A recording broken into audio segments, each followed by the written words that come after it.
Local government bodies worked together to build this sports park. There are baseball fields and soccer fields where a forest used to be. The project was so expensive, they had to get $50 million in bonds. And to secure a better interest rate, the Bay County Commission had to sue you. In 2017, Judge James Fensom issued an order to validate the $50 million bonds. And now, for the first time, you're going to see how the racket was played, the conflicts of interest, and who got the big contracts.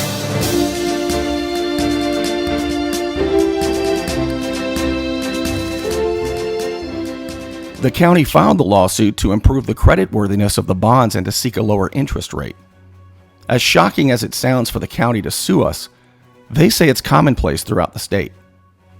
That's true for larger communities like Orange County, but the attorney Bay County hired to file the lawsuit against us said he can't remember it being done for the past 25 years in the Panhandle. Bay County manager Bob Micah said it's never been done before in Bay County. The idea for a sports complex was floated by local attorney William Harrison, who was the county commission's paid lobbyist. In 2015, county manager Bob Micah paid a former St. Joe executive named Jerry Ray and William Harrison $99,000 to rebrand the area as spring break was being dismantled. William Harrison fancies himself a local kingmaker. In 2016, he was the campaign manager for Mike Thomas, who became the mayor of Panama City Beach for 4 years. William Harrison was also the lobbyist for the St. Joe Company. St. Joe donated the swampy land for the sports complex to Bay County in 2014. Bay County turned around and rented that land to the PCB Convention and Visitors Bureau for $1 a year for 99 years. The CVB is governed by the Tourist Development Council. The president of the TDC is this man, Dan Rowe, and he's been pushing for the sports complex for quite a while. After the sports complex was approved, they needed a project manager.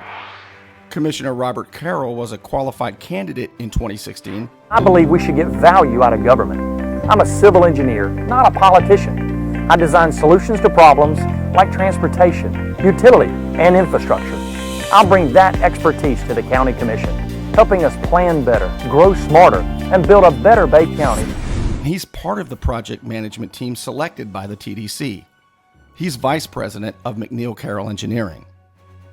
He was hired by Brittany Trumbull, who is married to State Representative Jay Trumbull. She owns Anchor CEI. The TDC unanimously voted to award Anchor CEI the big project management contract over the more experienced Reliant South owned by Richard Dodd. Even though her company was less than a year old, Robert Carroll assured the TDC that they had 75 years worth of experience.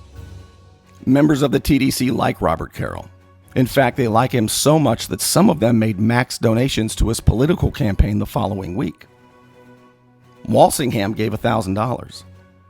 Griffiths gave $500 the same day Walsingham did. Petronas gave $500. Robert Carroll also got more political contributions from the usual suspects who would be involved in the sports complex. The St. Joe Company gave $1,000. Their lobbyist William Harrison gave $1,000. James Finch, $1,000. Of course, GAC gave $1,000, as did their owners. Derwin White's personal attorney, Adam Albritton, gave $500. He's also the city attorney in Lynn Haven. The list goes on and on. Back in 2016, John Henderson was the beat reporter for the News Herald. He was surprised how incestuous everything was. He wondered how these conflicts of interest would play out. He even tweeted about it. But News Herald editor Mike Kaz-Gonzalez would not let him cover it. Other than me, the local news outlets ignored it completely. I was so concerned at the time that I dubbed Robert Carroll the conflict of interest candidate. And he wasn't happy about it. In fact, he was mad at me.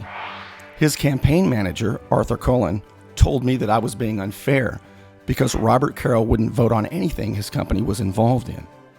Well, he has, and he continues to do so.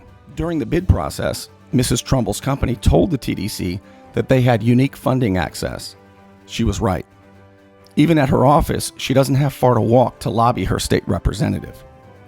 Her husband actually filed a House bill in 2017 seeking taxpayer money for the water system at the sports complex. It ended up dying in committee, but Trumbull filed the bill after his wife's company lobbied him to do so.